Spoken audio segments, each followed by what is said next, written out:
It's no wonder that Brandy couldn't breathe at her concert this weekend and was feeling faint and dizzy. I think that's karma for being related to Ray J.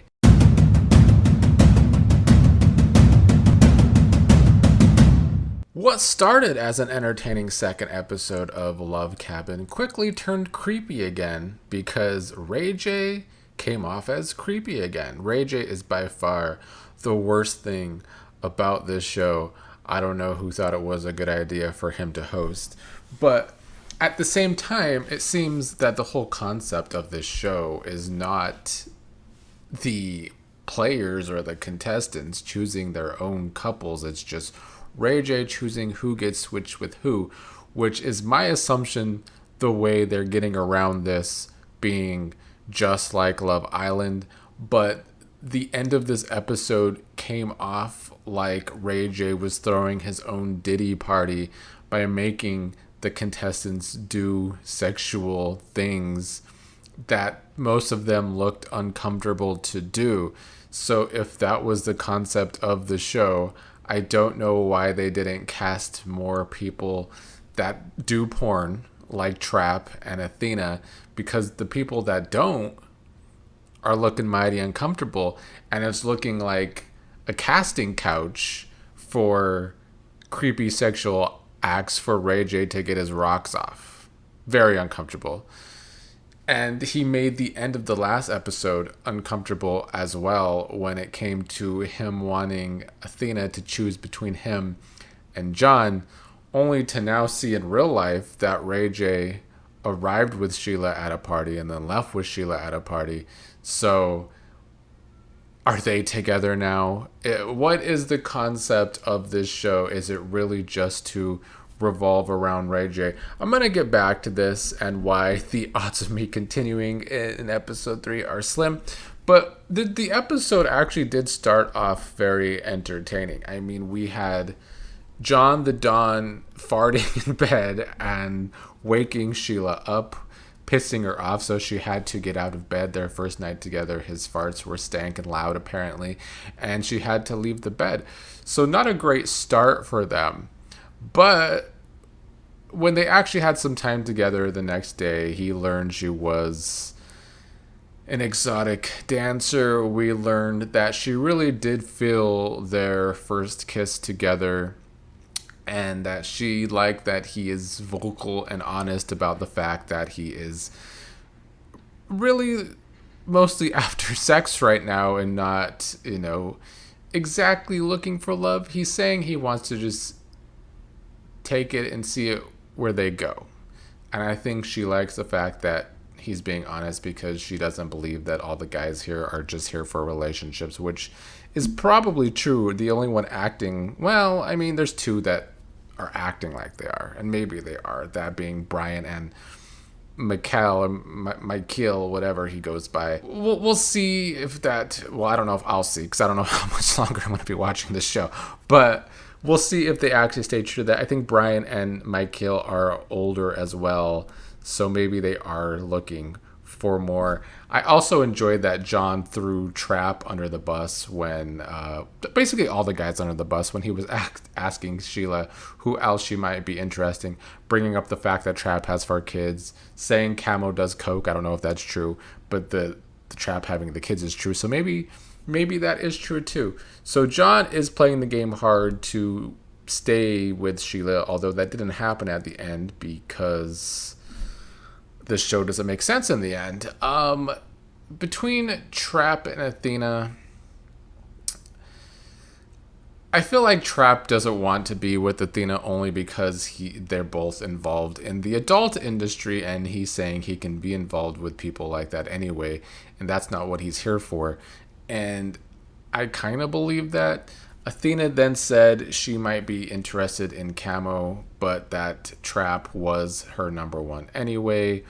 Trap was offended when Athena said he looked like a player, but the fact that he got so offended by that was telling. And then Trap told Athena about having 2 baby mamas and kids, which didn't seem to detour her. I think after they kissed, a lot of couples kissed in this episode.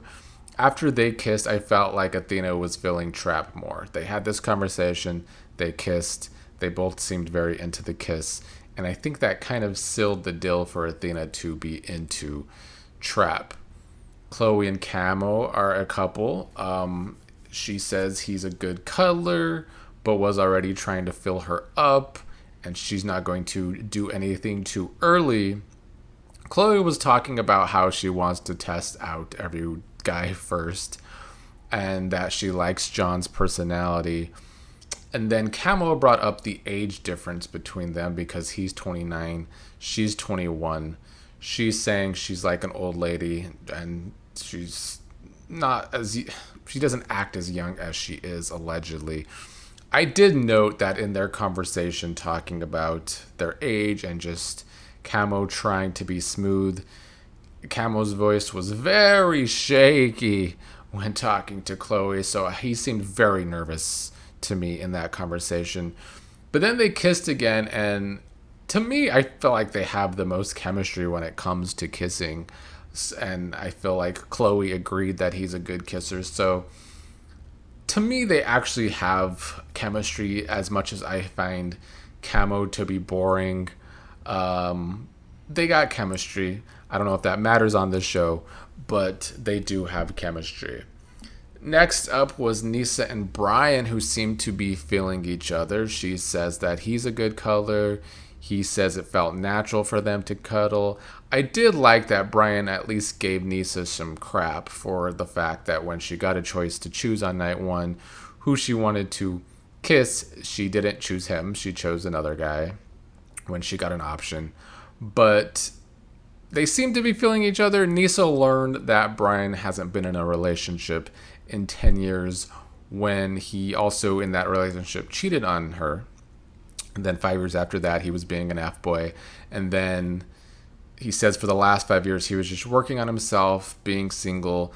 Don't know if I buy that, but he says he's here chasing a connection and that they connected. And so they shared some kissing as well.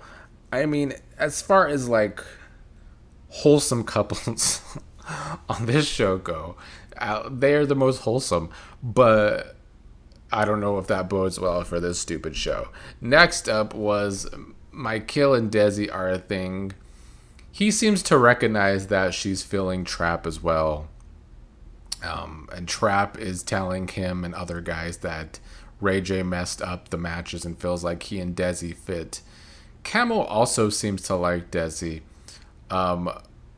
Mikeal rightly calls out that Desi is probably drawn to the let's hook up and play games type, but says that she needs someone more mature like him.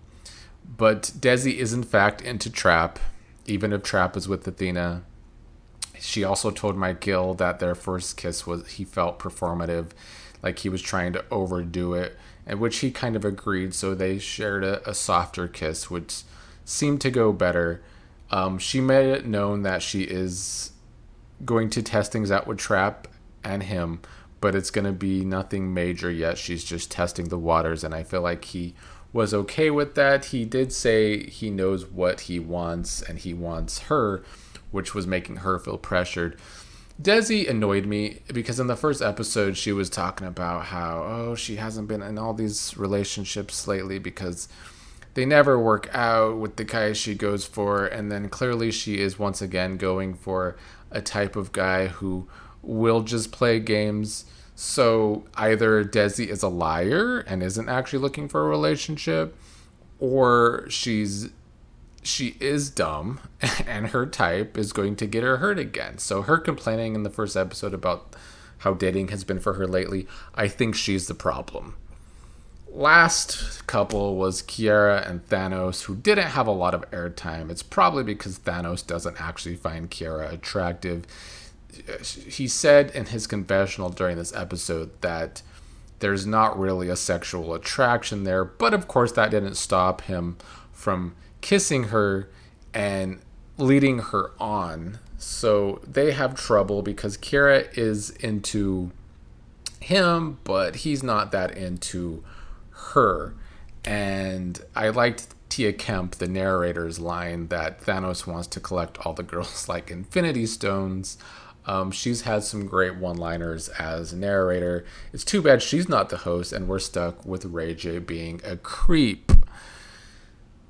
So the end of the episode where they play their little truth or dare game, truth or strip, I didn't like it. It felt weird and gross. It felt, like I said earlier, like Ray J doing his best Diddy impression. Let's see you all do some weird sexual acts. Let's have Shila pull off her top and make Mikeal go all up on her tit.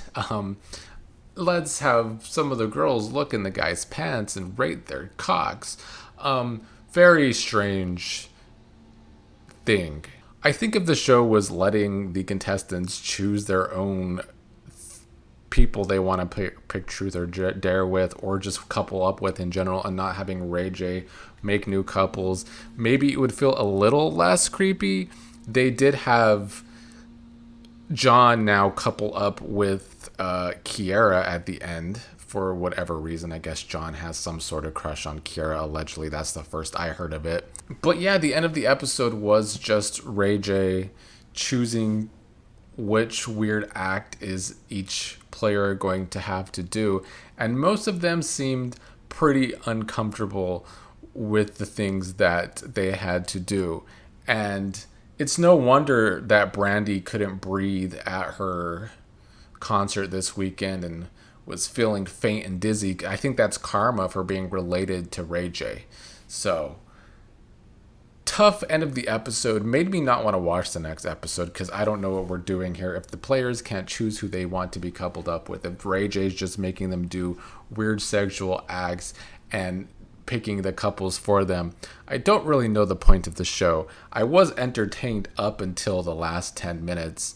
And I just don't understand this point of view from the Zeus Network either. Like, if you're trying to rip off Love Island because it's a popular show and you think it's going to get you new fans, maybe you shouldn't do things to immediately turn off the new fans. I don't see how that could be growth for your network.